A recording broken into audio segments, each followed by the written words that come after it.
नमस्कार, आप सभी का हार्दिक अभिनंदन। आइए ब्रह्म पुराण के अगले अध्याय का पाठन आरंभ करते हैं। दक्ष यज्ञ विध्वंस। ऋषियों ने कहा, ब्रह्मन, वैवस्वत मनवंत्र में प्रचेताओं के पुत्र प्रजापति दक्ष का अश्वमेध यज्ञ कैसे नष्ट हुआ? ब्रह्मा जी बोले, ब्राह्मणों, महादेव जी ने सती देवी का प्रिय करने की इच्छा से जिस प्रकार दक्ष के यज्ञ का विध्वंस किया था, उसका वर्णन करता हूँ। पूर्व काल की बात है।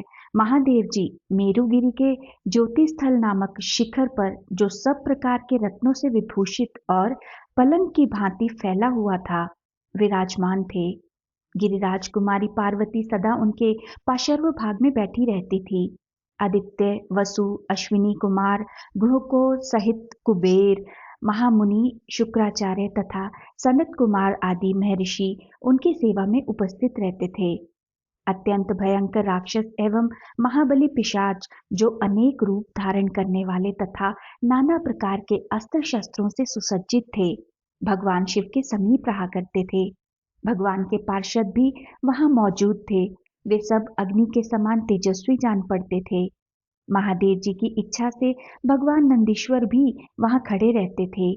नदियों में श्रेष्ठ गंगा जी मूर्तिमती होकर उनकी सेवा में संलग्न रहती थी। इस प्रकार परम सौभाग्यशाली देव ऋषियों और देवताओं से पूजित होकर भगवान शंकर वहां सदा निवास करने लगे। कुछ काल के बाद प्रजापति दक्ष ने शास्त्रोक्त विधि के अनुसार यज्ञ करने की तैयारी की। उनके उस यज्ञ में इंद्र आदि संपूर्ण देवता स्वर्ग से आकर एकत्रित होने लगे।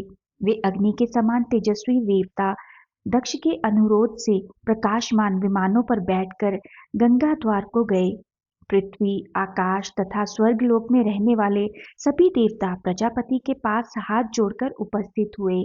आदित्य, वसु, रुद्र, साध्य तथा मरुदगण ये सब यज्ञ में भाग लेने के लिए भगवान विष्णु के साथ वहां पधारे थे।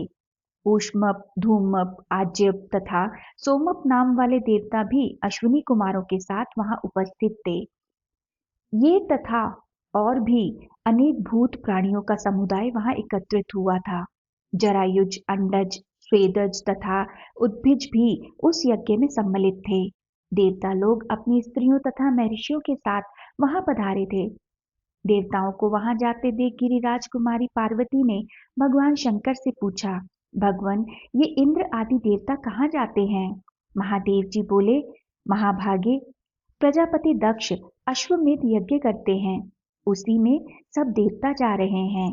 देवी ने पूछा, महाभाग, आप इस यज्ञ में क्यों नहीं जाते? ऐसी कौन सी रुकावट है जिससे आपका वहां जाना नहीं होता? महादेव जी बोले, महाभागे, देवताओं ने ही यह सब किया है। उन्होंने किसी भी यज्ञ में मेरा भाग नहीं रखा है। पहले से जो मार्ग चला आता है उसी से अपने को भी चलना चाहिए। उमा ने कहा, भगवान, आप सब देवताओं में श्रेष्ठ हैं। आपके गुण और प्रभाव सबसे अधिक हैं। आप अपने तेज, यश और श्री के द्वारा अजय एवं अदृश्य हैं।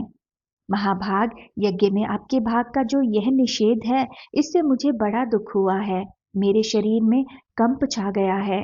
महादेव जी बोले, देवी, क्या तुम मुझे नहीं जानती? आज तुम्हें जो मोह हुआ है, उससे इंद्र आदि देवताओं सहित संपूर्ण त्रिलोकी नष्ट हो सकती है। मैं ही यज्ञ का स्वामी हूँ। मेरे ही सब लोग निरंतर स्तुति करते हैं। मेरे ही संतोष के लिए सब लोग रथंतर साम का गान करते हैं। ब्राह्मण वेद मंत्रों से मेरा ही यजन करते हैं तथा अर्धवर्यु लोग यज्ञ में मेरे ही लिए भागों की कल्पना करते हैं। प्राणों के समान प्रियतमा पत्नी से यूं कहकर भगवान शंकर ने अपने मुख से क्रोधाग्नि जनित एक महाभूत की सृष्टि की। फिर उससे कहा, तुम मेरी आज्ञा से दक्ष के यज्ञ में जाओ और उसका शीघ्र विनाश करो। तब उसने रुद्र की आज्ञा से सिंह का वेश धारण करके दक्ष के यज्ञ का विनाश कर डाला। उसने अपने कर्म का साक्षी बनाने के लिए अत्यंत भयंकर भद्रकाली को भी साथ ले लिया था। भगवान का वह क्रोध वीरभद्र के नाम से विख्यात हुआ, जो शमशान भूमि में निवास करता है। उसने पार्वती देवी के खेद का निवारण किया था। वीरभद्र ने अपने रोमकूपों से अनेक रुद्रगण उत्पन्न किए जो रुद्र के समान ही वीर्यवान और पराक्रमी थे। वे सब सैकड़ों और हजारों की संख्या में झुंड बनाकर उस यज्ञ मंडप में गए। उनकी किलकिलाहट से समस्त आकाश गूंज उठा। अग्नि और सूर्य का प्रकाश मंद पड़ गया। चारों ओर अंधकार छा गया। उस समय वे समस्त रुद्रगण यज्ञ मंडप में आग लगाने लगे। किसी ने यूपों को तोड़ डाला, किसी ने उन्हें उखाड़ दिया, कोई सिंहनाद करता और कोई वहां की सब वस्तुओं को तहस नहस कर डालता था। कितने ही वायु के समान वेग से इधर उधर दौड़ने लगे। यज्ञ पात्र चूर चूर हो गए। वहां के मंडप ढह गए। ऐसा जान पड़ता था आकाश से तारे टूट कर गिर रहे हैं। कोई यज्ञ में रखे हुए भोज्य पदार्थों को खाते और सब और लोगों को डराते फिरते थे। कितने ही पर्वताकार भूत देवांगनाओं को उठाकर फेंक देते थे।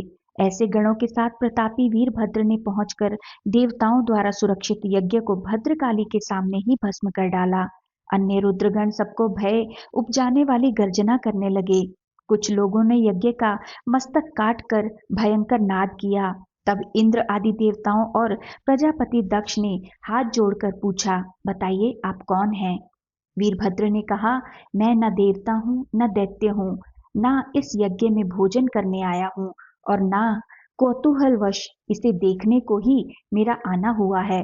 मैं इस यज्ञ का विध्वंस करने के लिए आया हूँ। मेरा नाम वीरभद्र है।